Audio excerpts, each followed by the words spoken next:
सितंबर 1965 की सुबह भारतीय फ़ौज पाकिस्तान के 3 बड़े शहरों पर हमला कर देती है, जिसमें से पहला बॉर्डर जिसका इंतखाब किया जाता है वो लाहौर का और दूसरा सियालकोट का, तीसरा राजस्थान का बॉर्डर था। इसके रहते हुए पाकिस्तान में आज तक ये बताया जाता है कि रात के अंधेरे में दुश्मन ने हमला कर दिया और हमने बहादुरी से उसको डिफेंड किया। डिफेंड ज़रूर किया, लेकिन ये नहीं बताया जाता अनफॉर्चुनेटली कि इस जंग को शुरू करने वाला कौन था, और साथ साथ ये कि अगर शुरू हमने की तो हमारे हिस्से में क्या आया, कितना नुकसान हुआ, ये जंग कौन जीता, आया स्टेलमेट हो गई या भारत जीत गया या पाकिस्तान जीत गया, और इसके रिपरकशंस क्या हुए और पाकिस्तान की रियासत क्या आज तक इस वॉर मेंटालिटी से रिकवर कर पाई है या नहीं। आज इस पर बात करते हैं। तो सब एक मिनट भाई साहब, आज से पहले जो मैं सोचता था ना, मेरा एक ये गलतफहमी मेरी तो दूर हुई। मेरे दिमाग में था भाई साहब ये तब भी आर्मी जो आज कर रही है तब भी वैसे ही करती थी, लेकिन ये गलतफहमी इस वक्त आर्मी नहीं चाहती थी। भुट्टो साहब ने आज भी दोनों जोर जबरदस्ती मनाई जाती है। हाँ जी, इस करने के लिए पाकिस्तान में ये देखें क्या पढ़ाया गया किताबों में, और हमें सिर्फ वही तक मालूम है कि रात के अंधेरे में दुश्मन ने हम पे हमला कर दिया। लाहौर, सियालकोट और ये 2 जगह ही हमें ख़ास करके पढ़ाई जाती हैं कि यहाँ पर उसने हमला कर दिया। और कुछ जो जिस तरह से हमने ये दिखाया ऑपरेशन जिब्राल्टर, वैसे लोग वहाँ पे दाखिल हुए कश्मीर में। जहाँ पर अयूब की जजमेंट भी इम्पेयर्ड हो गई, वो इसीलिए कि अयूब नेचुरली ये फील करते थे, कोट अन कोट उन्होंने लिखा है कि Hindus have no stomach for a fight, कि हिंदुस्तान के जो शहरी हैं, जो फौजी हैं, वो लड़ नहीं सकते। नमस्कार दोस्तों, लॉजिक चैनल के एक और वीडियो में आप सभी का स्वागत है। तो दोस्तों आज हम जो वीडियो देखने वाले हैं वो है भाई सईद मुजम्मिल का, जो कि एक पाकिस्तानी है। तो इनकी वीडियोज आप लोग देखते रहते हैं और इनको जानते भी होंगे काफ़ी लोग। तो ये भाई जो आज की वीडियो बनाई है उस पर इन्होंने ये बोला है कि भाई 1965 की वॉर किसने जीता था और इस वॉर में किसको कितना फ़ायदा और कितना नुकसान हुआ था। तो भाई इस पे ज़्यादा लोगों ने रिएक्शन नहीं दिया था, तो 5 पाकिस्तानी चैनलों ने इस पे रिएक्शन दिया था, जिसका मैसेज मैंने आप लोगों के लिए बनाया था। वीडियो इंटरेस्टेड थी। तो बाकी हमारे यहाँ 1965 के वार के बारे में आप लोगों को बहुत सारी स्टोरीज पता है कि जैसे दोनों कंट्रीज़ क्लेम करते हैं कि मैं जीता हूँ, वो कहते हैं हमने जीता है। तो उनके यहाँ भी इसी को 6 सितंबर को ये योम दफ़ा पता नहीं डिफेंस डे क्या मनाते हैं, तो उसी पे सईद मुजम्मिल ने ये वीडियो बनाया था। तो इसमें भाई फैक्ट बताए हैं उन्होंने कि कैसे क्या हुआ था। तो चलिए स्टार्ट करते हैं वीडियो। और वीडियो स्टार्ट करने से पहले जो है चैनल को सब्सक्राइब नहीं किया तो कर लेना, साथ में बेल आइकन प्रेस कर देना ताकि मेरी वीडियोज़ का नोटिफिकेशन आप लोगों को मिलता रहे। तो करते हैं वीडियो स्टार्ट और मिलते हैं वीडियो के एंड में। तो सबसे पहले ये कि आपको ये हालात समझना पड़ेंगे कि 65 से पहले का पाकिस्तान और भारत था कैसा। मिड 50s में after Pakistan fought a war in 48 with India over Kashmir, Pakistan alliances का हिस्सा बनना शुरू हो गया अमेरिका की। भारत रहा नॉन अलाइंड, यानी कि भारत ने ना रूस को सपोर्ट किया ना अमेरिका को किया। पाकिस्तान ने सर्द जंग में, जो कि अमेरिका और रूस के दरमियान थी, वेस्टर्न अलायंस का हिस्सा बनने का फ़ैसला किया। सीटो और सेंटो साइन किया। बदले में बहुत सा पैसा फ़्लो इन कर रहा था, बहुत सी इंडस्ट्रीज़ में बहुत बड़ा कैपिटल इन्वेस्ट हो रहा था, डैम्स बन रहे थे, इंफ्रास्ट्रक्चर बन रहा था, मिलिट्री का जो इक्विपमेंट है वो अमेरिका से फ़्लो इन कर रहा था। तो पाकिस्तान को डेकेड ऑफ डेवलपमेंट एक्सपीरियंस करते हुए देखा जा सकता था। इसी के रहते हुए पाकिस्तान में एक एडेड कॉन्फिडेंस था that we can compete with our Indian counterparts. Number 2, early 60s में साइनो इंडियन वॉर होती है, यानी कि भारत और चीन के दरमियान बॉर्डर डिस्प्यूट पर जंग का आगाज़ होता है, जो कि भारत ये जंग हार जाता है। इसको देखते हुए पाकिस्तान कॉन्फिडेंट फील करता है कि now we can also dominate India like China has done so. ये नहीं सोचते कि चाइना और पाकिस्तान में कितना बड़ा फ़र्क है। इसके बाद पाकिस्तान ये भी फील करता है कि कश्मीर के अंदर भी रेजिस्टेंस मौजूद है अगेंस्ट इंडिया, क्योंकि तकरीबन 20,000 गुरीला फाइटर्स वहाँ पर तैयार हैं अगर कोई भी जंग होती है हिंदुस्तान से लड़ने के लिए। ये रिपोर्ट्स भी पाकिस्तान को मिलती हैं। साथ साथ ये कि रन ऑफ कुछ की लड़ाई होती है, यानी कि ये रन ऑफ कुछ का वो एरिया है जो कि सिंध और कुछ के इलाके को सेपरेट करता है। यहाँ पर स्वाम्प्स थे और इसके अलावा ऐसा एरिया था जहाँ पर काफ़ी एम्फिबियस लैंड थी। तो ये देखते हुए स्प्रिंग 1965 में एक बॉर्डर एस्केलेशन एक डिस्प्यूट में कन्वर्ट होती है। पाकिस्तान और भारत की फ़ौज की लड़ाई होती है। ये 65 की जंग से पहले की बात कर रहा हूँ। इस लड़ाई में इंडियन फोर्सेस विड्रॉ कर जाती हैं। मार्शलैंड पाकिस्तान के हिस्से में तकरीबन 40 मील तक का इलाका आ जाता है। इससे पाकिस्तान की फ़ौज कॉन्फिडेंट फील करती है कि अगर हम रन ऑफ कुछ में डोमिनेट कर सकते हैं for a certain period of time, तो हम ओवरऑल भारत को डोमिनेट क्यों नहीं कर सकते। इसके बाद British prime minister Harold Wilson की तरफ से मीडिएशन होती है रन ऑफ कुछ के इलाके के ऊपर, और पाकिस्तान को नॉर्दर्न हाफ दे दिया जाता है रन का इलाका, ठीक है। और ये सारा कुछ एक्सपीरियंस करने के बाद पाकिस्तान में जो हॉकिश एलिमेंट्स थे पाकिस्तान में गवर्नमेंट की काबीना के अंदर या मिलिट्री के इंस्टीट्यूशन के अंदर, वो प्रोपोनेंट बन जाते हैं भारत के ख़िलाफ़ एक बाकायदा जंग का आगाज़ करने में। अब बहुत से लोगों का तासुर ये है कि अयूब ख़ान ने सिंगल हैंडेडली इस जंग का आगाज़ किया, जो कि बिल्कुल गलत है। Ayub Khan as a military dictator was not adventurous when it comes to military designs. उनको कोई ख़ास शौक़ नहीं था कि मैंने एक्सपेंशन करनी है या मैंने भारत पर अटैक करना है।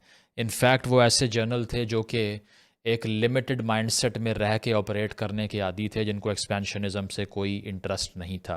लेकिन विलन्स कौन साबित हुए? वो हुए भुट्टो साहब, जिनको हम बहुत बड़ा डेमोक्रेट समझते हैं। उनके वॉर जिंगोइज़म का कोई लिमिट ही दिखाई नहीं देती इस केस के अंदर। उसकी वजह यह है कि ट्रॉयका था बेसिकली, एक थे अयूब ख़ान, दूसरे थे भुट्टो साहब और तीसरे थे अजीज़ अहमद, जो कि इंडियन अफेयर्स के एक्सपर्ट थे और एडवाइज़र थे अयूब की काबीना के अंडर। ये तीनों इन तमाम नेगोशिएशंस का आगाज़ करते हैं जो कल को जाके ऑपरेशन जिब्राल्टर में कन्वर्ट होती है। ऑपरेशन जिब्राल्टर पाकिस्तान की तारीख़ का वो हिस्सा है जो यहाँ बच्चों को बताया नहीं जाता, टेक्स्ट बुक्स में पढ़ाया नहीं जाता, ताकि ये साबित ना हो सके कि इस जंग का आगाज़ हमने किया था। लेकिन आप सबको इस बारे में ज़रूर पढ़ना चाहिए। इसके लिए बहुत सी किताबें हैं जो आप पढ़ सकते हैं। मैग्निफिसेंट डिलूजन्स है हुसैन हक्कानी साहब की, वो पढ़ सकते हैं। इसके अलावा कश्मीर इन कॉन्फ्लिक्ट किताब है, India Pakistan and the unending wars by Victoria Schofield, ये बहुत अच्छी किताब है, ये पढ़ सकते हैं। साथ साथ ये कि उस वक्त के इंफॉर्मेशन मिनिस्टर अल्ताफ़ गौहर की तरफ से लिखी गई किताब Ayub Khan the first military dictator of Pakistan is very important. इस किताब में बहुत लंबी चौड़ी तवील डिटेल है जो कि इस जंग के बारे में बताती है। Coming back to the troika, तो सबसे पहली चीज़ ये है कि भुट्टो साहब कन्विंस करने की कोशिश का आगाज़ कर देते हैं अयूब ख़ान साहब को। अयूब ख़ान सस्पिशियस थे कि करना क्या है, लेकिन भुट्टो ने उन्हें किस तरह कन्विंस किया, इस तरह कि उन्होंने कहा कि रिजेंटमेंट मौजूद है कश्मीरियों के अंदर भारतीय हुकूमत के ख़िलाफ़, तो अगर हम LOC से कुछ लोगों को उस पार भेज दें डिस्गाइज तरीके से बग़ैर मिलिट्री यूनिफॉर्म्स के, और उनको ओन ना करें, ये कहें कि वो लोकल्स हैं, और वहाँ जाके एक रिबेलियन को स्टिरअप करने की कोशिश करें, तो हो सकता है कि पूरा कश्मीर उठ खड़ा हो भारत के ख़िलाफ़, और वहाँ पर मौजूद जो लोकल गुरीलाज हैं वो भी हमारा साथ दें, और साथ साथ ये कि हम कश्मीर को डोमिनेट करके ओवर पावर करके इंडिया से इसको काट के अपनी यूनियन का हिस्सा बना लें। तो ये प्लान पिच करना शुरू होते हैं भुट्टो साहब, अजीज़ अहमद साहब, और साथ साथ इस प्लान को पिच करने के लिए जिसने भुट्टो साहब का बहुत साथ दिया वो थे मेजर जनरल अख्तर हुसैन मलिक, जो कि कॉपरेट करते रहे भुट्टो साहब के साथ। और भुट्टो साहब ने और अख्तर हुसैन मलिक साहब ने बहुत सी इंटेलिजेंस रिपोर्ट को भी फैब्रिकेट करके पेश किया कि वहाँ पर हज़ारों लोग हमारा इंतज़ार कर रहे हैं कि जैसे ही हम आएंगे तो रिबेलियन हो जाएगा। और साथ साथ ये कि भुट्टो साहब ने ये कहा कि हिंदुस्तान के ख़िलाफ़ conventional warfare is not enough, हमें अनकन्वेंशनली लड़ना पड़ेगा। उन्होंने ये भी कहा कि एक कोवर्ट ऑपरेशन करते हैं जिससे इंसाइटमेंट हो जाए लोकल्स की और वो हमारा साथ दें। उन्होंने ये भी कहा कि अग्रेसिव अप्रोच लेने की ज़रूरत है। हालांकि Ayub Khan was suspicious of this entire design.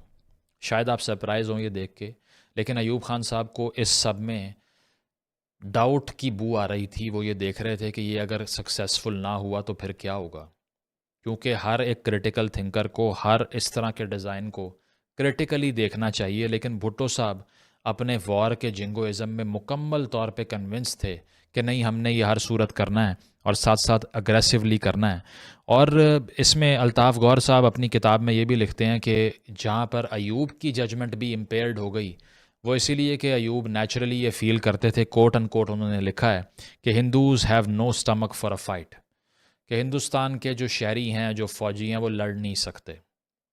तो जब भुट्टो साहब ने बड़ा कन्विंस करने की कोशिश की कि नहीं, हिंदुस्तान तो रिएक्ट कर ही नहीं सकता आगे से, तो आगे से अयूब साहब कन्विंस इसीलिए हो गए कि वो इस मैक्सिम पे यकीन करते थे जो कि एब्सोल्युटली फॉल्टी निकला। और साथ साथ ये कि जो केयरफुल अप्रोच थी अयूब ख़ान की वो विड्रॉ हो गई, क्योंकि उनके ऊपर प्रेशर डाला गया और उनको मैनूवर मैनिपुलेट कर लिया गया। जब अख्तर हुसैन मलिक साहब भी साथ मिल गए तो उनको रिपोर्ट्स ये दी गई कि हिंदुस्तान इस पोजीशन में ही नहीं होगा अगर जिब्राल्टर सक्सेसफुल होता है कि वो कश्मीर को एक दिन भी होल्ड कर सके। इस तरह से ऑपरेशन जिब्राल्टर का ऑपरेशनलाइज होने का आगाज़ हो जाता है। मरी में इसका हेडक्वार्टर बनता है, टास्क फोर्स का आगाज़ होता है, मल्टीपल टास्क फोर्स बनाई जाती हैं। अच्छा, इनके नाम रखे जाते हैं तारिक टास्क फोर्स, कासिम या फिर खालिद गजनवी। ये इस तमाम नामों के ऊपर इंतखाब किया जाता है टास्क फोर्स का नाम रखने का। इसका मतलब ये है कि प्योरली आइडियोलॉजिकली मोटिवेटेड एक जंग थी, जिसमें हम ये सोच रहे थे कि जो इन्वेडर्स एक दौर में आके हिंदुस्तान में प्लंडर और लूट फैलाया करते थे, हम भी अब वही बन गए हैं। और हमने अपने इन सारी टास्क फोर्सेस का नाम भी उन्हीं के नामों पर रखना शुरू कर दिया, जिसमें गजनवी था, गौरी था और बाकी सब नाम थे। तो इनकी ट्रेनिंग का आगाज़ होता है और कश्मीर में नॉर्दर्न साइड से हाथों में हथियार उठा के और राशन उठा के पैदल चल के महीनों तक बर्फ़ों के ऊपर ये लोग दाखिल होना शुरू हो जाते हैं। और इसमें बहुत से लोग एसएसजी के भी थे। शायद आपको ये मालूम ना हो, लेकिन एसएसजी वो फोर्स है जो कि स्पेशल सर्विसेज ग्रुप कहलाती है, जो कि बनाया ही यूएस एड से था to fight against the threat of communism. लेकिन अमेरिका को इस वक्त तक मालूम नहीं है कि हम क्या करना चाह रहे हैं, क्योंकि उन्होंने वो सारी मिलिट्री एड रूस के ख़िलाफ़ दी थी हमें, और हम माशाल्लाह अपने हमसाये के ख़िलाफ़ चढ़ गए। तो ये सारा कुछ देखते हुए ये मुजाहिदीन कह लीजिए आप, या फिर गुरीला फाइटर्स कह लीजिए, या फिर डिस्गाइज सोल्जर्स कह लीजिए, ये सब कश्मीर में एंटर होना शुरू हो गए। लेकिन ग्राउंड रियलिटी मुख्तलिफ निकली, ठीक है। और आइडिया ये हुआ इन तमाम फ़ाइटर्स को कि वहाँ पर ग्राउंड रियलिटी इतनी मुख्तलिफ है कि लोकल्स तो तैयार ही नहीं है लड़ने के लिए। इनफैक्ट वो सस्पिशस होना शुरू हो गए कि ये सब कहाँ से आ गए हैं।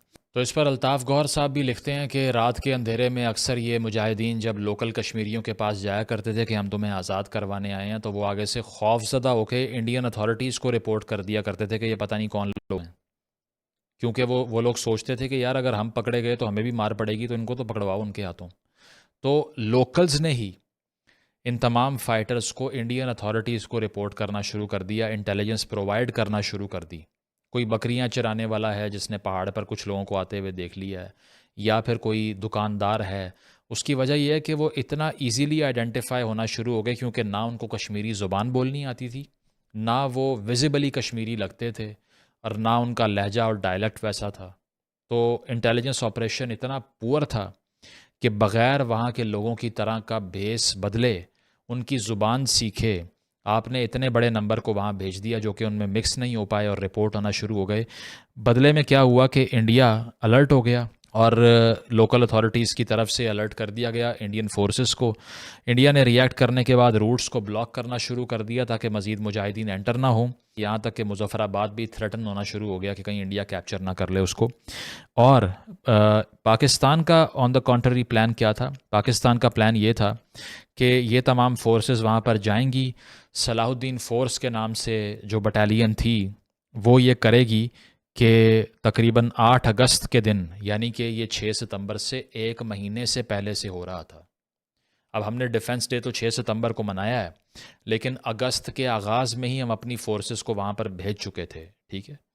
तो 8 अगस्त को श्रीनगर में इनका प्लान ये था कि जिस दिन वहाँ पर कुछ एहतजाज की कॉल थी, और क्योंकि अब्दुल्ला के अरेस्ट पर एहतजाज होने थे, तो उसी दिन का इंतखाब करना था कि सलाहुद्दीन फ़ोर्स ने रेडियो को सीज़ कर लेना था, श्रीनगर एयरपोर्ट पे कब्ज़ा कर लेना था, और उसके बाद में लिबरेशन का ऐलान करना था, और फिर कश्मीर के लोकल्स ने सपोर्ट कर देना था उनको। ये ख्वाबों में भुट्टो साहब ने और अज़ीज़ साहब ने प्लान बना रखा था, सपोर्टेड बाय अख्तर हुसैन मलिक, और ये सारा कुछ करने के इन्होंने ख्वाब देख रखे थे। लेकिन हुआ क्या, वो ये कि इंडियन अथॉरिटीज़ अलर्ट हो गई, और इसके बाद में जो रिस्पांस आया वो बिल्कुल एंटिसिपेटेड नहीं था।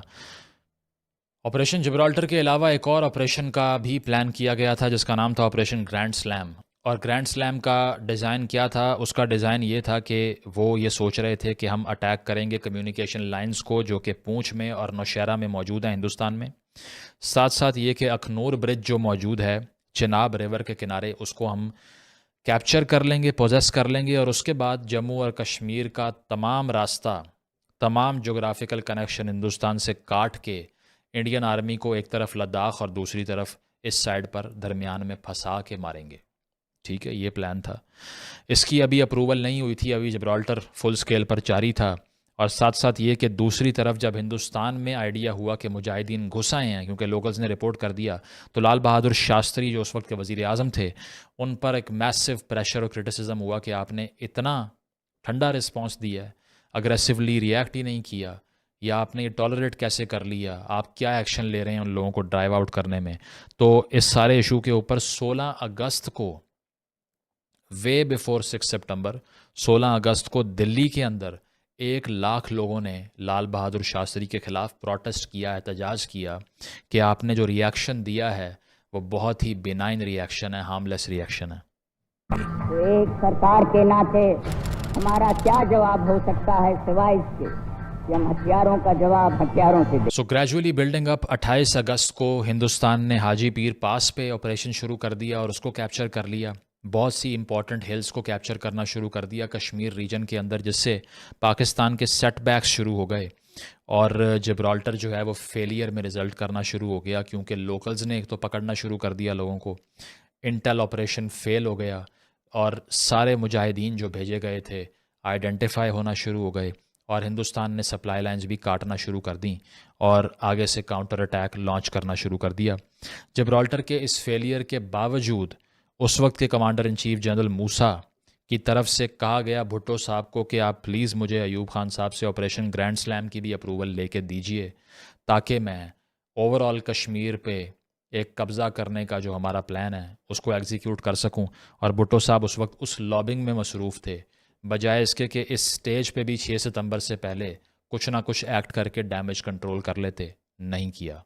अप्रूवल मिल गई। 31 अगस्त को ग्रैंड स्लैम ऑपरेशन का भी आगाज़ हो गया और इस ऑपरेशन के आगाज़ के बाद पाकिस्तान का जो फ़ौज का एक छोटा सेक्शन था, उन्होंने इंटरनेशनल बॉर्डर भी क्रॉस कर दिया तकरीबन सियालकोट और जम्मू के दरमियान, और क्लियर मैसेज दे दिया कि द वॉर हैज़ बीन वेज्ड। अंदाज़ा लगाइए कि इस वक्त तक जब सब कुछ हो चुका है तो पाकिस्तान की इन्फेंट्री को कुछ नहीं पता, ओवरऑल पाकिस्तान की एयर फोर्स को कुछ नहीं पता, पाकिस्तान की नेवी को कुछ नहीं पता। ये मैं नहीं कह रहा, ये एयर मार्शल नूर खान का इंटरव्यू है जो कि डॉन न्यूज़ ने पब्लिश किया है, BBC पर भी पब्लिश किया गया है, आप पढ़ सकते हैं। कोट एंड कोट नूर खान साहब क्या कहते हैं, operation Gibraltar was planned in self glory not in national interest, यानी कि अपने आप को हीरो साबित करने के लिए अयूब, भुट्टो और अजीज़ ने ऑपरेशन लॉन्च कर दिया, नेशनल इंटरेस्ट में नहीं किया। It was a wrong war and they misled the nation with a big lie that India rather than Pakistan had provoked the war, कि उन्होंने अवाम को बेवकूफ़ बनाया कि ये जंग हिंदुस्तान ने शुरू की है, हमने नहीं की, बहुत बड़ा झूठ बोला। नूर खान साहब की स्टेटमेंट ये भी कहती है कि आर्मी ने फोर्सेस के साथ कोई प्लान शेयर नहीं किया, प्रेसिडेंट, डिविजनल कमांडर और commander in chief, in 3 entities के अलावा किसी को मालूम ही नहीं था कि जंग शुरू हो चुकी है। अंदाज़ा लगाइए आप, ठीक है। साथ साथ ये कि आर्मी प्रिपेयर्ड नहीं थी, नेवी को मालूम नहीं था, तो फिर किस तरह से डैमेज कंट्रोल होता अगर हिंदुस्तान रिएक्ट करता।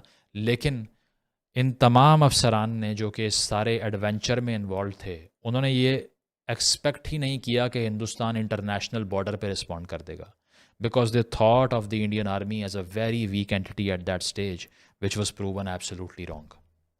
तो जनाब 6 सितंबर की सुबह होती है और 2 इंडियन आर्मी के कॉलम्स जो हैं वो लाहौर की तरफ पेशकदमी शुरू कर देते हैं।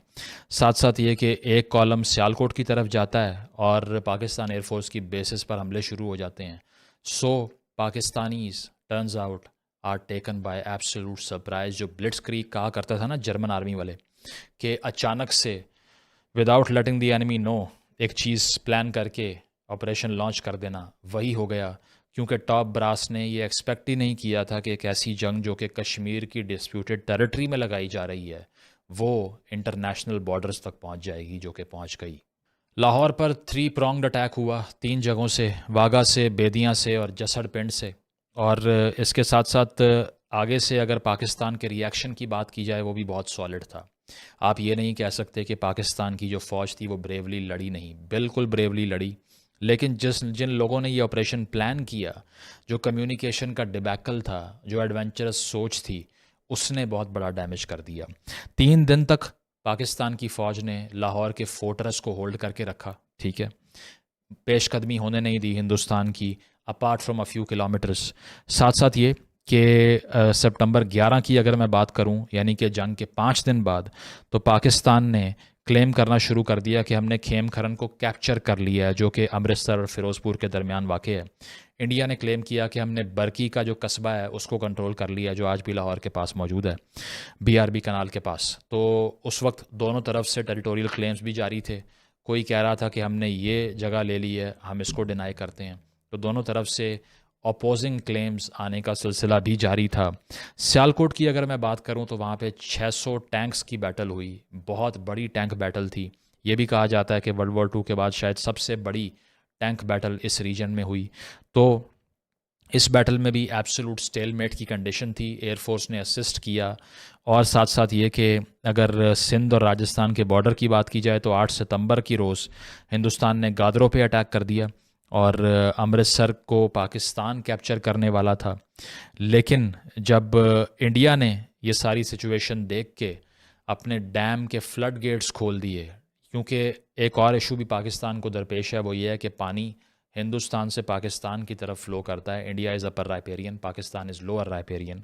तो पानी खोलने के बाद अल्ताफ़ गौर साहब अपनी किताब में लिखते हैं that Khem Karan became a graveyard for Pakistani tanks, कि खेम खरन पाकिस्तानी टैंकों का कब्रिस्तान बन गया पानी के आने की वजह से। ठीक है, और जीती हुई वॉर वहाँ पे अल्ताफ़ गौर कहते हैं कि the war was officially over. ठीक है, इसके बाद इंडियन एयरफोर्स ने कराची में, पिंडी में, सरगोदा में, पेशावर तक में बॉम्बिंग की। पाकिस्तान की एयरफोर्स ने बहुत ही दलेरी से और बहुत ही ब्रिलियंटली फ़ाइट किया। उसकी वजह यह है कि जो ज़मीन पे सारे लॉसेस हो रहे थे इन्फेंट्री के, उसको एयरफोर्स ने कवर कर लिया। ब्रिलियंट परफॉर्मेंस इसीलिए कह सकते हैं कि 3 गुना बड़ी इंडियन एयरफोर्स को कर्टेल किया। साथ साथ ये कि पठानकोट में, जामनगर में, अम्बाला में, अमृतसर में, आसाम में, वेस्ट बंगाल में अटैक्स किए। और इस दौरान बहुत से वॉर हीरोज़ का भी आपको तस्करा सुनने को मिलता है, जिसमें आपको याद होगा कि आज तक इनके नाम से पाकिस्तान के अंदर बहुत सी सड़कें भी मंसूब हैं। स्क्वाड्रन लीडर थे मोहम्मद महमूद आलम यानी कि MM आलम, जिन्होंने तकरीबन 5 हंटर एयरक्राफ्ट्स को 1 मिनट के अंदर डिस्ट्रॉय करके उस वक्त वर्ल्ड रिकॉर्ड कायम किया। फिर और बहुत से वॉर हीरोज़ थे। मेजर अजीज़ भट्टी की कहानी BRB कनाल पे आपको याद होगा कैसी रही। स्क्वाड्रन लीडर सरफराज अहमद रफ़ीकी के जो कारनामे थे वो भी आपको याद होंगे। भारत की तरफ से भी बहुत से वॉर हीरोज़ थे। चमन लाल जो कि फायरमैन थे, ब्रेवली लड़े, ठीक है, और टैंक वैगन्स को जलते हुए इस्तेमाल किया दुश्मन के ख़िलाफ़। राइफ़लमैन थे भारत के जिनका नाम मथन सिंह था, उन्होंने राजपुताना राइफ़ल्स की तरफ से नुमाइंदगी करते हुए एक मशीन गन से बहुत हैवी नुकसान किया पाकिस्तान का। तो दोनों तरफ जो एक वॉरियर्स की ग्लोरिफिकेशन होती है, जो टेल्स होती हैं, वो भी साथ साथ चल रही थी। और सिचुएशन इस पॉइंट तक ये कहा जा सकता है कि एब्सोल्युटली स्टेलमेट की थी, यानी कि अगर कहीं एक मुल्क जीता तो दूसरी तरफ कहीं किसी दूसरे मुल्क ने एडवांस कर लिया। Overall there was not a clear victor by this point. इस दौरान तकरीबन जंग का आगाज़ हुए 11 दिन से 12 दिन हो चुके थे और पाकिस्तान के पास एम्यूनेशन ख़त्म होना शुरू हो गया था। नेगोशिएट करने की जहाँ तक बात है, भारत नेगोशिएट करना नहीं चाह रहा था, Pakistan was running out of ammunition. ये वो टाइम है जब चाइना की तरफ से भारत के ख़िलाफ़ स्टेटमेंट्स आना शुरू हो गई। चीन ने यह भी कहा कि भारत की तरफ से नेकेड अग्रेशन किया गया 6 सितंबर को। चीन ने यह भी कहा कि अगर आप चाइना सिक्किम कॉरिडोर की तरफ आए तो फिर हम आपको छोड़ेंगे नहीं। ये स्टेटमेंट सुनकर ब्रिटिश प्राइम मिनिस्टर ने यह कहा कि अगर चाइना इस जंग में कूदा तो अमेरिका और ब्रिटेन हम दोनों भारत का साथ देंगे। यानी कि ये खित्ता एक फ्लैश पॉइंट बन सकता था एक इंटरनेशनल वॉर का, जो कि वर्ल्ड वॉर में कन्वर्ट हो सकती थी, क्योंकि यहाँ पर कोल्ड वॉर के दौरान जो जंग हो रही थी, अगर इसमें चीन या रूस या भारत को सपोर्ट करने के लिए अमेरिका आ जाता तो शायद इस जंग का अंदाज़ा आप लगा नहीं सकते कितना ज़्यादा बढ़ जाता। साथ साथ ये कि 19 सितंबर को एक सीक्रेट फ़्लाइट ली अयूब खान ने, वो चीन पहुँचे। चो एन लाई जो कि वहाँ पर प्रीमियर थे, उनसे मुलाकात की। चो एन लाई ने उनको कहा कि अगर आप हमारी असिस्टेंस चाहते हैं तो हम उसको देने को तैयार हैं, वॉर को प्रोलॉन्ग कीजिए, बढ़ाएं इस जंग को, and we are ready to support you. लेकिन अयूब खान ने रिफ्यूज़ कर दिया, क्योंकि अयूब खान को थ्रेट था कि हम लाहौर को लूज़ कर देंगे अगर ये जंग मज़ीद कंटिन्यू होती है, और फिर डैमेज कंट्रोल करना हमारे हाथ से बाहर निकल जाएगा। और वैसे भी चूँकि उन्होंने अपनी फ़ौज को, एयरफोर्स को अलर्ट तक नहीं किया था, तो एक लंबी जंग के लिए पाकिस्तान की फ़ौज तैयार नहीं थी। 20 सितंबर को सिक्योरिटी काउंसिल रेजोल्यूशन पास करती है कि 2 दिन का टाइम है, सीज़ फायर ना हुआ तो सैंक्शन लगाएंगे या फिर डिसाइसिव एक्शन लेंगे। ये देखते हुए भारत ने फौरी सीज़ फायर कर दिया, पाकिस्तान ने भी सीज़ फायर कर दिया और यूं जंग ख़त्म हुई। 22 सितंबर को भुट्टो साहब गए सिक्योरिटी काउंसिल में खिताब करने के लिए, और हमेशा की तरह जो भुट्टो साहब का वतीरा था कि लंबी लंबी तकरीरें और बड़ी बड़ी जज्बाती बातें करके लोगों को राम करने की कोशिश करना। यहाँ भी उन्होंने कहा कि we will wage a war of 1000 years, a war of defence. हज़ारों साल की जंग हम लगाने को तैयार हैं भारत से, क्योंकि भारत ने अपनी पूरी मॉन्स्ट्रोसिटी में पाकिस्तान पर अग्रेशन अनलीश किया है। तो इसीलिए हम भी 1000 साल तक जंग लड़ने को तैयार हैं। लड़ी कितने दिन? 17 दिन, वो भी मुश्किल से। ठीक है, तो इसके बाद यूएस ने भी खासी ग्रीवेंसेस का इजहार किया, क्योंकि उन्होंने कहा कि जो हथियार हमने आपको रूस से लड़ने को दिए थे वो आपने भारत में इस्तेमाल कर दिए। एम्बार्गोज लगा दिए कि आइंदा से भारत और पाकिस्तान को असलहा नहीं बेचना। यूएसएसआर ने इंडिया को असलहा दिया लेकिन न्यूट्रल रहा।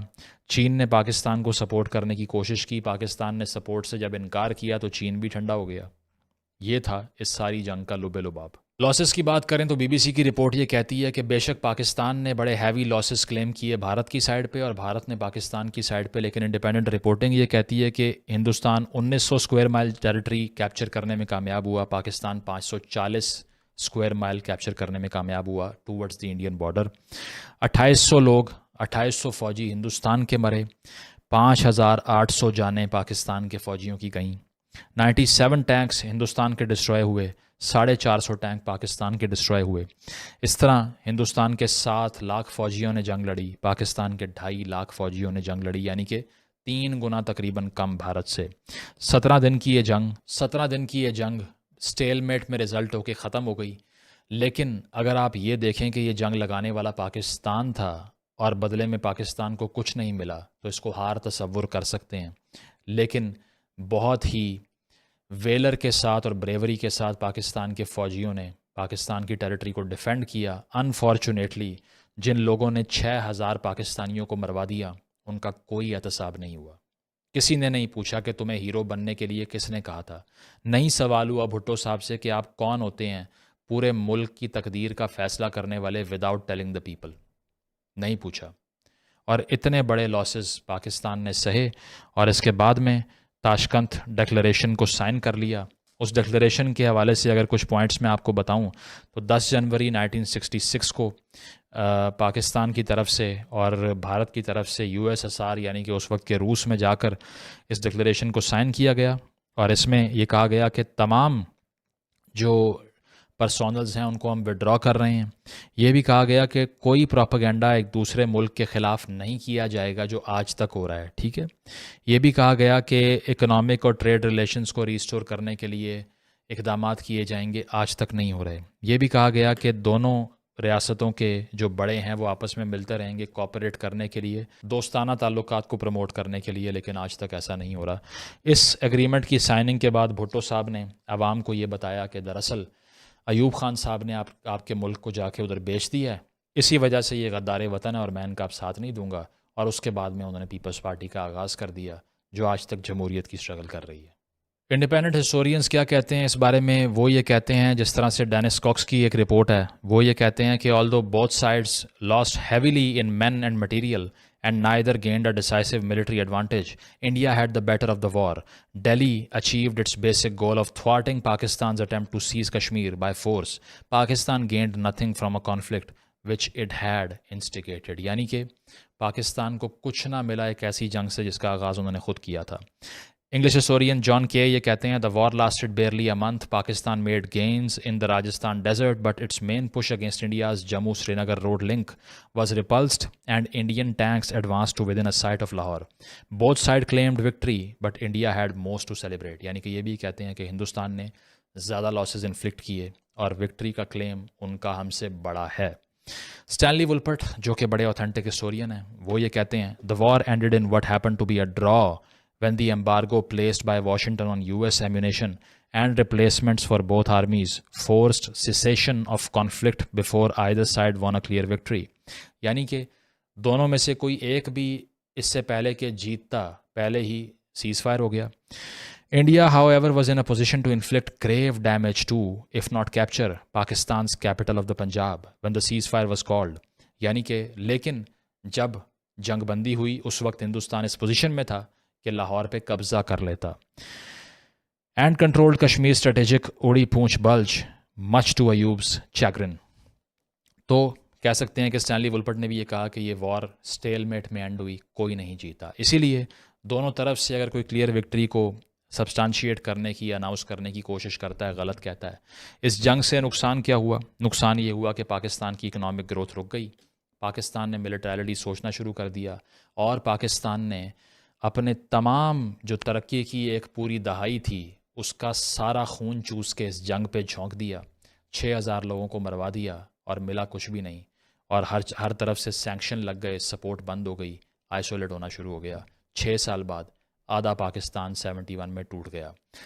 कंक्लूजन ये है कि जब भी ऐसे फैसले होंगे जिसमें 3 से 4 लोग बैठ के पूरी कौम का फैसला करके उन्हें कॉन्फिडेंस में लेना भी नहीं चाहेंगे, तो तब यही रिज़ल्ट आएगा। जब तक आप ये सोचेंगे कि आपने जंग के मैदान में मुकाबले करने हैं, मईशत के, IT के, साइंस के, तालीम के मैदान में नहीं करने, यही रिज़ल्ट आएगा। जब आप ये सोचेंगे कि सिर्फ जंगो जदल से ही आप गेन कर सकते हैं, इसके अलावा कोई तरीका नहीं है, तब यही रिज़ल्ट आएगा। और अगर पाकिस्तान के सियासी हुक्मरान ये सोचते हैं कि एक ऑब्सक्यूरांटे स्टेट बनाएंगे, यानी कि पोशीदा रियासत जो कि कोई भी फ़ैसला आवाम के मुंतखब नुमाइंदों से पूछे बगैर ही करती जाएगी, तो हमेशा ये रिज़ल्ट आएगा। इस जंग के बारे में पढ़ के सबसे पहली कंक्लूजन ये निकालिए कि ये जंग हम पर मुसल्लत नहीं हुई, हमने की थी। नंबर 2, ये जंग कोई भी नहीं जीता। नंबर 3, इस जंग से पाकिस्तान की उस तनज़्ज़ुली का आगाज़ हुआ जिसका हम आज भी हिस्सा हैं।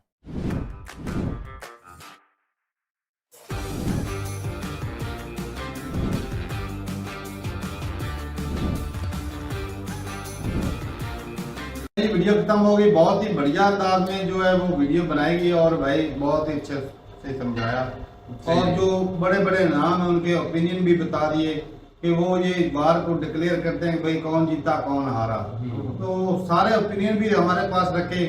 लेकिन भाई बात यह है कि शुरुआत जो जिस मकसद के लिए की, एंड तो यहाँ पर ही होता है कि एक जिस मकसद के लिए जंग स्टार्ट की गई हो, अगर वो उस कंट्री का मकसद पूरा नहीं हुआ तो उल्टा अपना नुकसान ज्यादा करवा लिया, तो भाई इस हिसाब से देखा जाए तो भाई हार तो हमारी उनकी नालायकी देखो कि वो अजीज जनरल अयूब और जिसका भुट्टो साहब ने एयरफोर्स और नेवी को बताया भी नहीं।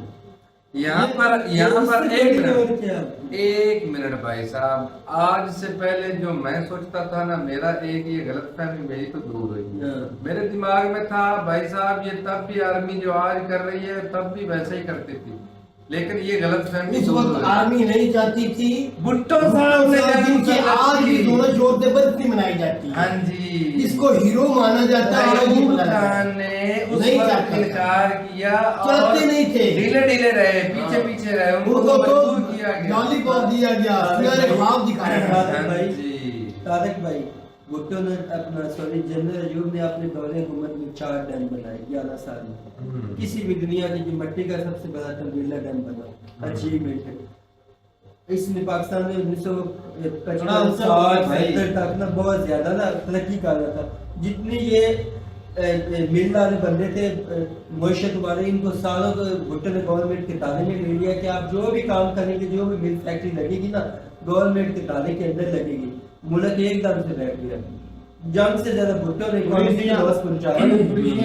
गलत थी, जिद्दी बंदा था, तो वो अग्रेशन दिखा, वो अभी तक भुगत रहे हैं। और मजे की बात भाई साहब ये देखो, एंड पर जो सारी लान तान थी वो भी अयूब के गले डाल दी। जातियों में कह गए कि अयूब का प्लान था, वो गद्दार निकला, जंग बंदी उसने करवा दी, नहीं तो हमने तो इंडिया को कैप्चर कर लेना। पीटी वाले आज भी असम्बली में खड़े होकर बेशर्मों की तरह कहते हैं ये तो याया ने फलाने दिखाने अयूब ने किया था, ये तो हमारे भुट्टो साहब तो जिंदा रहते तो हीरो थे, वो तो ये कर दे। अयूब बहुत अमन पसंद बंदा था, वो तो सैयद साहब ने बता दिया है ना। तो इससे आगे निकलकर जो 71 में हुआ उसका भी सहरा भाई साहब ये भुट्टो साहब को ही जाता है। ये कंट्री को जो टूटे हुए हैं ना, स्टार्टिंग की वहां से अच्छी हुई है, सबसे बड़ा हाथ भुट्टो साहब का ही है।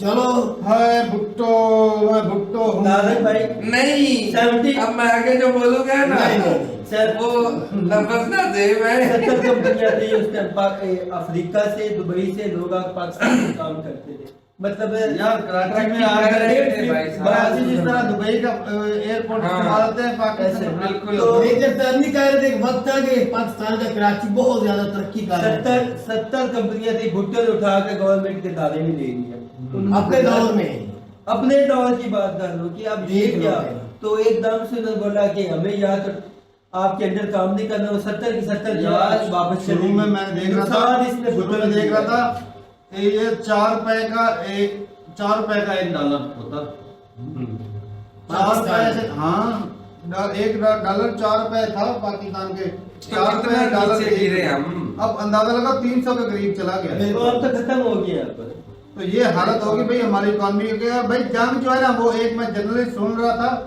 उन्होंने कहा भाई पाक को जो जंग होती है ना वो आखिरी हाल होता है बिल्कुल किसी भी लड़ाई झगड़े का आखिरी हाल जो है वो जंग होती है और हमारे पाकिस्तान की वाहिद ऐसी कौम है या फौज है या पहले स्टार्ट कर सरदार है ये जंग पहले स्टार्ट हमारा करने के बाद लड़ाई झगड़ा तो था ही नहीं यहाँ पर तो प्रॉब्लम सबको बनी हुई थी हीरो बनने की हीरो बनने के चक्कर में इन्होंने अपने पहले- का इतना बड़ा लॉस किया पहले दिन से डॉलर के पीछे भागना शुरू कर दिया पैसे के पीछे भागना शुरू कर वो दिया बात है कि ऑपरेशन जबरीला ऑपरेशन सलाम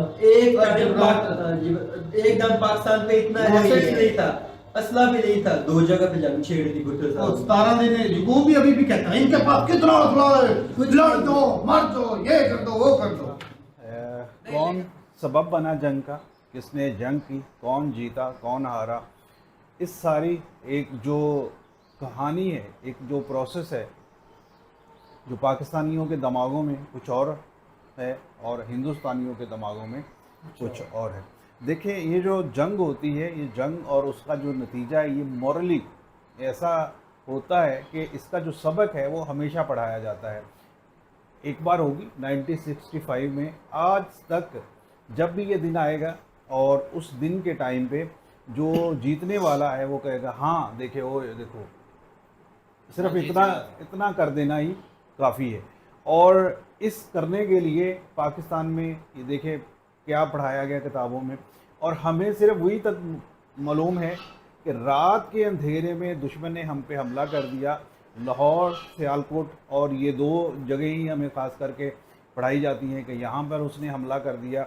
और कुछ जो जिस तरह से हमने ये दिखाया है ऑपरेशन जिब्राल्टर, वैसे लोग वहाँ पे दाखिल हुए कश्मीर में। ऐसे लोग इंडियन जो हैं, इंडियन लड़कियाँ खास करके जो फौजी लड़कियाँ हैं वो जासूसी के तौर पर दाखिल हो गई पाकिस्तान में।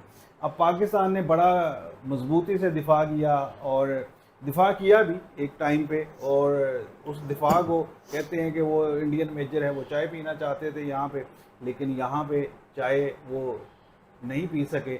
और आज भी बल्कि कल भी पाकिस्तानी पोस्टें लगा रहे थे कि चाय तो पीते जाओ। और ये चाय वो जो आए थे अभिनंदन साहब, उनकी चाय के तौर पर भी जाना जाता है। और पाकिस्तानी बड़े खुश हो जाते हैं इन सब चीज़ों को लेकर, बजाय उस हकीकत को समझे, बजाय उस अपने फेलियर को देखते हुए हमने हमेशा से इन चीज़ों को बढ़ावा दिया है। कारगिल होता है, कारगिल में हमें यही पता होता है कि मुजाहिदीन हैं जी वो खुद से ही चढ़ गए हैं कारगिल की चोटी पे, और वो बहुत मुश्किल एरिया होता है, बहुत मुश्किल, इतना मुश्किल होता है कि एक टाइम पे दोनों तरफ की जो फ़ौजें हैं आपस में मुआहिदा करती हैं कि इतने समय के लिए हम नीचे चले जाते हैं। एक टाइम आता है और दोनों तरफ से फ़ौजें नीचे उतर आती हैं, लेकिन पाकिस्तानी फ़ौज उस टाइम पे नीचे नहीं उतरती और फिर वो आगे के एरियाज़ पर कब्ज़ा करती हैं। और जब वापसी आना शुरू होती है और तब वो इंडियन आर्मी पे अटैक करती हैं और बहुत सारे लोग उसमें मारे जाते हैं। 1965 के वॉर की जब भी बात की जाती है तो उसमें जो है सिर्फ एक जो है वो मखसूस टाइम पीरियड की बात जो है वो की जाती है, उससे पहले जो चीज़ें हुई होती हैं उनके बारे में अक्सर जो है वो जिक्र नहीं किया जाता। और मैं अगर इस वीडियो में बात करूँ तो मेरे लिए कुछ नाम नए थे, और जो रन ऑफ कच्छ में जो लड़ाई हुई थी वो मेरे लिए जो है एक नया फैक्ट था जो कि मुझे नहीं मालूम था। लेकिन क्योंकि यहाँ पे मोस्टली लोगों को फैक्ट जो है वो इस वजह से मालूम नहीं होता क्योंकि ज़्यादातर लोग जो है वो पढ़ना पसंद ही नहीं करते चीज़ों के बारे में। वो कहते हैं ठीक है, बस हमने जो विजुअलाइज करके देख लिया है या हमें जो दिखा दिया है वही सच है। लेकिन आज के टाइम में मैं अगर देखूं तो मुझे जो है ना सोशल मीडिया के जो है ना माध्यम से ये चीज़ अच्छी लगती है कि भाई आपको जो है ना वो चीज़ें जो बताई जा रही हैं लोग सुनने के लिए जो है ना उसे रेडी हो जाते हैं, लोग सुनते हैं। वरना जो है ना पढ़ने वाली साइड पे बात करूँ ना, बहुत सारे लोगों को तो पढ़ते हुए समझ ही नहीं लगती कि भाई वो पढ़ क्या रहे हैं। बिल्कुल, मैं कहूँगी कि रन ऑफ कच्छ की बात करूँ तो मेरे लिए भी ये नई बात थी, लेकिन अगर जिब्राल्टर के बारे में बात करूँ, अब यूट्यूब जर्नी में आने के बाद इसके बारे में पता चला। पहले तो बिल्कुल भी नहीं पता, बल्कि 1965 की वॉर से रिलेटेड क्या 1971 की वॉर से रिलेटेड भी आपको कोई चीज़ नहीं पता थी। बट बाकी मैं मौज़म की बात से एग्री करूँगी कि जब से ये प्लेटफॉर्म्स आए हैं जो कि सोशल मीडिया के हैं, तो लोगों की एक्सेस काफ़ी ज़्यादा हो गई है कि लोग जो हैं वो फैक्ट्स को देखते हैं, सुनते हैं और नॉलेज गेन करते हैं। और बहुत सारे ऐसे मीडियम आप तक अब इंफॉर्मेशन पहुंचाते हैं कि आप सिर्फ मेन स्ट्रीम मीडिया तक महदूद नहीं हो।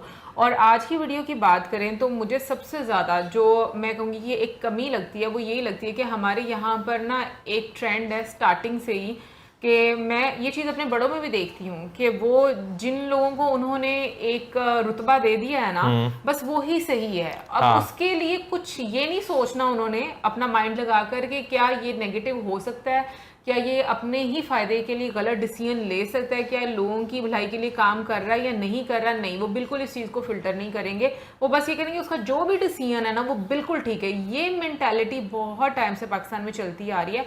अब आकर थोड़े बहुत, मैं कहूँगी ज़्यादा नहीं, थोड़े बहुत लोग जो हैं वो इस चीज़ को समझना शुरू हुए हैं। इनफैक्ट स्टिल मैं कहूँगी कि हमारी सराउंडिंग में बहुत सारे ऐसे लोग हैं जो ये 1965 की वॉर से रिलेटेड अगर हम बात करें या 71 की वॉर से रिलेटेड बात करें, वो इन फैक्ट्स को नहीं मानेंगे, वो डिनाई करेंगे। 6 सितंबर के हवाले से वीडियो लेके आए हैं और काफी बातें ऐसी नई जानने के लिए मिली हैं जिनका जो है ना हम पाकिस्तानियों को अभी भी पता नहीं है। और ये मुजम्मल भाई ने काफी डिटेल निकाल के बताई है हमें। 6 सितंबर का जो दिन है इसे पाकिस्तान में मनाया जाता है दिफा के हवाले से। तो अगर हम इस वीडियो को ऊपर अगर हम रिएक्ट करें और असल हकीकत में बात को समझने की कोशिश करें तो इंडिया ने तो हम पे हमला ही नहीं किया। आप खुद देख लें कि ये सारी बातें हकीकत के ऊपर मबनी है। झूठ होता तो कहीं ना कहीं चेहरे से भी पता चल जाता। और ये तारीख के हवाले दे रहे हैं, किताबों के हवाले दे रहे हैं और मेन बात ये है कि ये पाकिस्तानियों के हवाले हैं। ये नहीं कि इंडिया का हवाला को दिया जा रहा है कि इंडिया ने ऐसी बात की है। कि जो वतन की मोहब्बत है ये खून में पाई जाती है। अगर इस पूरी वार का जो लुबे लबाब कुछ लफ्जों में बयान किया जाए तो इंडियन आर्मी ने भी अपने मुल्क का दिफा करने के लिए हद क्रॉस की है, अपने हद क्रॉस करके अपने मुल्क का दिफा किया है। और अगर इस तरह हकीकत को दर्शाया जाए तो हकीकत यही थी कि पाकिस्तान की जो फजाई हदूद की जो निगरानी कर रहे थे उन्होंने भी जान के नजराने इतना दिए और अपने मुल्क के लिए उन्होंने एयरफोर्स जो इदारा है ना, पहले तो उसको पता नहीं था। जब उनको पता चला तो फिर जो जमीनी कार्रवाइयां हो रही थी उसमें पाकिस्तानी जो फोर्सेज हैं उनको हिंदुस्तान की तरफ से काफी ज्यादा लॉस हो रहा था। वो उस तरह से पूरी तरह से मुकाबला नहीं कर पा रहे थे। फिर वो जो जमीनी कार्रवाइयां थी वो रिकवर करने के लिए जो एयरफोर्स है पाकिस्तान की उसने साथ दिया और उन्होंने बड़े अच्छे तरीके से जो है वो डिफेंड किया है 1 मिनट में उस एरिया को। तो मोहम्मद आलम जो है उन्होंने 1 मिनट में 5 तियारे जो है गिराए हैं। अगर इंडियन एयरफोर्स की तरफ से बात की जाए तो उनके भी बहादुर सिपाहियों के नाम लिए गए हैं। मतलब दोनों तरफ जंबल भाई का आराम से धीमे अंदाज से पूरी समझ देते हैं, देखने वाले को पूरा कह लें कि डिलीवर करते हैं मैसेज, तो देखने का बड़ा मज़ा आया। तो सबसे पहले थैंक्स करते हैं भाई मुजम्मल कुरैशी का। तो अब आते हैं वीडियो की तरफ के जो वीडियो का मेन टॉपिक था जो 1965 की वॉर थी। देखें तो इस बात में तो खैर देखें कि वॉर जो स्टार्ट हुई थी ये तो हमारे उस वक़्त के साबका जो बड़े बड़े जर्नल्स हैं, जो एयरफोर्स के जर्नल्स हैं जितने भी हैं, वो ये उनके इंटरव्यूज़ पढ़े हुए हैं। वो कहते हैं कि ये वॉर जो थी ये पाकिस्तान ने स्टार्ट की थी। लेकिन पाकिस्तान ने कि देखें कि ये बात मान लेते हैं, लेकिन इंडिया इस पर यह क्लेम करता है कि ये वॉर जो थी ना ये पाकिस्तान नहीं, पाकिस्तान जो है ना वो हारा हुआ है, इंडिया जीता हुआ है। लेकिन देखें कि यहाँ पर एक किस्म का क्लियरेंस नहीं है, अगर बिल्कुल क्लियरेंस नहीं है। लेकिन अगर देखा जाए इंडिया पाकिस्तान से 3 गुना बड़ा था, तो इस अगर लिहाज से देखा जाए, पाकिस्तान ने इंडिया को काफ़ी दिन रोके रखा, इतनी छोटी फौज होने के बावजूद भी। तो इस यहाँ पर देखा जाए तो पाकिस्तान जीता हुआ है। अच्छा, यहाँ पर एक और बहुत बड़ा मसला हल हो गया। जो हमारे अक्सर एयर फोर्स के रिटायर जो है ना अफसर, वो बकवास करते रहते हैं कि हमें मालूम ने कोई 5-6 जहाज नहीं गिराए थे। तो यहाँ पर भाई वीडियो में बिल्कुल साबित किया कि उसने बाकी 1 मिनट में 5 इंडियन जो एयरफोर्स जहाज थे ना, वो उसने गिराए मेरे भाई। तो ये थी गाइस वीडियो थोड़ी भाई लेंथी है क्योंकि इसमें रिएक्शन भी ऐड किया है और वैसे भी वीडियो बड़ी थी थोड़ी। तो भाई ये जो 6 सितंबर को पाकिस्तान यौम दफ़ा और ये डिफेंस डे पता नहीं क्या क्या मनाता है, तो उसकी सच्चाई यही है। जो अभी ये खुद एक पाकिस्तानी हैं सईद मुजम्मिल, जिन्होंने भाई अच्छी रिसर्च की है स्टोरी में। इसमें कोई मतलब कि ऐसा नहीं है कि कोई फेक चीज़ बता रहे हैं। तो स्टोरी अच्छी इन्होंने कवर की है और अच्छी चीज़ उसमें जो फैक्ट्स हैं अथेंटिक उन्होंने बुक से लिया है। तो रियलिटी यही है भाई कि वैसे तो पाकिस्तानी मोस्टली मानते हैं, जो थोड़े समझदार हैं, बाकी जाहिल तो मानते नहीं हैं कि भाई जो 4 की 4 जंगें थी वो पाकिस्तान ने ही शुरू करा था। क्योंकि कारगिल में जैसे इनके पास एक हथियार है ना कि भाई ये मुजाहिदीन हैं, ये वो हैं, हम तो कुछ कर ही नहीं रहे। तो कश्मीर में 1947 में भी यही किया था, मुजाहिदीन है, मतलब हमारा कोई उसमें हाथ नहीं है। बाद में पता चला इनकी फ़ौज है। कारगिल में यही हुआ, कहते मुजाहिदीन है, बाद में पता चला इनकी फ़ौज है। और जो 65 की वॉर स्टार्टिंग हुई तो उसमें भी मुजाहिदीन बन के ही कश्मीर में आए थे, लेकिन वहाँ के लोकल्स ने इंडियन अथॉरिटी को बताना शुरू कर दिया और वहाँ पे फिर बाद में इंडिया ने इंटरनेशनल बॉर्डर खोल दिया। अब ये मानते हैं कि भाई अभी जैसे इसमें सईद मुजम्मिल ने उनका नाम नहीं लिया, जो हमारे यहाँ के एक हीरो थे, उनका नाम क्या था यार, अब्दुल हमीद। तो जो इनके पाकिस्तान के इनके पास पैटर्न टैंक थे उस टाइम पाकिस्तान वालों के पास, तो उन्होंने अपने यहाँ वो जीप में होते थे पहले, ऐसे ऊपर पाइप सी लगी होती थी, उससे गोले मारते थे। तो भाई उन्होंने उससे ही पता नहीं 3 की 4 पैटर्न टैंक जो है अमेरिका के, उसको मार गिराया था। तो उस टाइम जो है अमेरिका भी उसके अपने टैंक पे उसको दोबारा से उसके डिज़ाइन पे जांच करने को मजबूर हो गया कि मतलब इस चीज़ से उसने मारा कैसे। तो हर टैंक का एक वीक पॉइंट होता है, अब्दुल हमीद को ये पता था और वो वीक पॉइंट पे ही उससे मतलब कि हिट करते थे, इसलिए वो टैंक फट जाते थे। बाकी जो इंडियन आर्मी ने उस टाइम चालाकी करी थी खेमकरन में कि नहर का पानी खोल दिया था, ये जो डैम का बता रहे हैं तो एक्चुअली वो डैम नहीं था, वो नहर का पानी था। इंडियन आर्मी ने उसको खोल दिया था, नहर काट दिया था, जिससे इनके क्या हुआ कि टैंक जो थे, क्योंकि उस टाइम जो है 1965 में इंडिया के पास इतने एडवांस वेपन्स नहीं थे जितना कि पाकिस्तान के पास थे, क्योंकि वो अमेरिका उनको देता था। तो इंडिया के पास इतने एडवांस वेपन्स नहीं थे। और उसके पहले आपको पता है कि 1962 में जो है चाइना से इंडिया हारा था। तो इंडिया के पास एक तो वेपन्स कम थे, 2-3 साल पहले एक जंग वो हारा था, तो इनको पाकिस्तान उसी का फ़ायदा उठाना चाहता था। लेकिन भाई इतने भी कमज़ोर नहीं थे इंडिया के हथियार कि तुम ऑटोमेटिक भाई इंडिया पे जहाँ मर्जी चाहो जो कुछ कर सको। तो आखिरकार इनको मुँह की खानी पड़ी। और जो ये बता रहे थे कि टैंकों का ग्रेवयार्ड भाई वो हकीकत में है, वो इतिहास में है कि सबसे बड़ा ग्रेवयार्ड बना था वो, क्योंकि वहाँ पे मतलब पाकिस्तान टैंकों का कब्रिस्तान तब बन गया जब वो नहर खोली गई। और उसके बाद जहाँ पाकिस्तान के टैंक फंस गए, क्योंकि वो जितना चलते थे उतना ही नीचे धंसते जाते थे, वो मिट्टी फूल गई थी पूरा, वहाँ पानी पानी हो गया था, तो वो टैंक छोड़ छोड़ के उनको भागना पड़ा। और कई टैंक को जैसे मैं बता रहा हूँ वीर अब्दुल हमीद जैसे जिप के उससे मारते थे, तो मशीन गन से उसको डिस्ट्रॉय करते थे। तो उस टाइम एयरफोर्स भी डिस्ट्रॉय करती थी, तो इनके टैंकों को बहुत बरखच्चे उड़ा देते, बहुत बुरा हाल किया था। तो पाकिस्तानी के पास कोई ऑप्शन नहीं था, वहाँ से या तो मर जाते थे या फिर वो छोड़ के भाग जाते थे। तो ये थे भाई 1965 का वार, जो कि एक पाकिस्तानी के जुबानी आप लोगों ने सुनी है। तो आई होप सो आपको वीडियो अच्छा लगा होगा, और वीडियो अच्छा लगा होगा भाई तो इसे लाइक और शेयर ज़रूर करना। तो हमारी इंडियन आर्मी ने 4-5 जंग जो भी लड़ी है इनसे कभी मतलब पीछे नहीं रही है, उनको मुँह की खानी पड़ी है। तो मिलते हैं भाई नेक्स्ट वीडियो में, तब तक के लिए नमस्कार, जय हिंद।